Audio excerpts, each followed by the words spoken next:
IPL 2026 का auction ये सिर्फ खिलाड़ियों की खरीद फरोख्त नहीं है।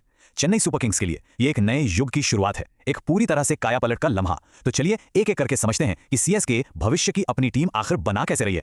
देखिए, एक बात तो तय है, सीएसके के लिए एक नया दौर शुरू हो चुका है। टीम ने कुछ बहुत ही साहसी और हाँ, कुछ मुश्किल फैसले भी लिए हैं, और ये फैसले हमें आने वाले सालों के लिए एक बिल्कुल नई सोच और रणनीति की झलक दिखाते हैं।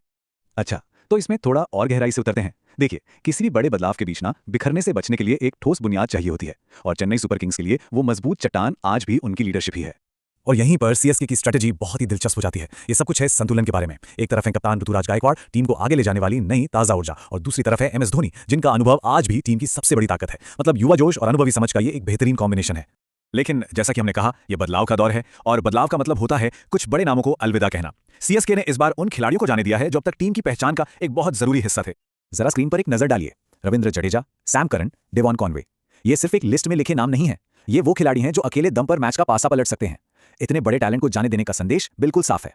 सीएसके भविष्य को ध्यान में रखकर एक टोटल रीसेट बटन दबा रही है। तो सवाल ये उठता है कि इन दिग्गजों के जाने से जो खालीपन आया है उसे भरेगा कौन? अब वक्त है ऑक्शन के उन नए सितारों पर ध्यान देने का जो इस नए दौर के लिए सीएसके के सबसे बड़े दांव हैं। 14.20 करोड़ रुपए, ये एक बहुत बड़ी रकम है। ये सिर्फ एक बोली नहीं, ये एक इरादे का ऐलान है। तो सीएसके ने इतना बड़ा निवेश आखिर किस पर किया है?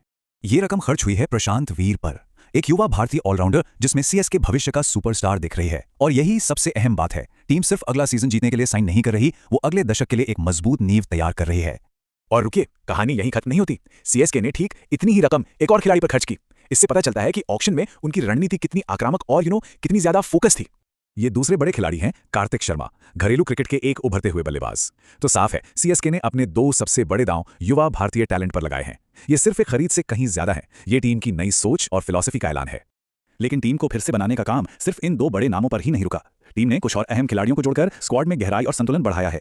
अनुभवी स्पिनर अकील हुसैन का अंतर्राष्ट्रीय तजुर्बा, ऑलराउंडर मैथ्यू शॉट की वर्सेटैलिटी और अमन खान के रूप में एक और युवा भारतीय ताकत, ये सब टीम को और मजबूत बनाते हैं। तो इन सभी चालों के पीछे की बड़ी तस्वीर क्या है? ये सब एक बहुत ही सोची समझी रणनीति का हिस्सा है। चलिए आगे बढ़ते हैं और देखते हैं कि इस पहेली के सारे टुकड़े एक साथ कैसे जुड़ते हैं। और ये है सीएसके का पूरा मास्टर प्लान, जो 4 मजबूत स्तंभों पर टिका है। पहला, युवा भारतीय टैलेंट पर पूरा भरोसा करना। दूसरा, अनुभवी विदेशी गेंदबाजों से टीम में स्थिरता लाना। तीसरा, एक मजबूत और गहरा बल्लेबाजी क्रम बनाना। और सबसे जरूरी चौथा स्तंभ, आज नहीं बल्कि भविष्य की एक चैंपियन टीम तैयार करना। तो इन सभी बदलावों, खरीद और रिलीज के बाद आखिरकार 2026 के लिए चेन्नई सुपर किंग्स की टीम दिखती कैसी है? चलिए एक नजर डालते हैं। तो ये रही टीम 2026 के लिए सीएसके का फाइनल स्क्वाड। ऋतुराज गायकवाड़ की कप्तानी में एक दिलचस्प मिश्रण देखने को मिलता है। संजू सैमसन और शिवम दुबे जैसे अनुभवी भारतीय खिलाड़ी हैं, तो साथ ही डेवॉल्ट ब्रेविस और नूर अहमद जैसे अंतर्राष्ट्रीय सितारे भी। पहली नजर में ये एक नई, संतुलित और जबरदस्त ऊर्जा से भरी हुई टीम लग रही है। और ये सब हमें सबसे बड़े सवाल पर ले आता है, नई लीडरशिप, नए युवा सितारे और एक बिल्कुल नई रणनीति के साथ क्या ये नए रंग रूप वाली चेन्नई सुपर किंग्स 2026 में ट्रॉफी उठाने में कामयाब होगी? इसका जवाब तो सिर्फ वक्त ही देगा।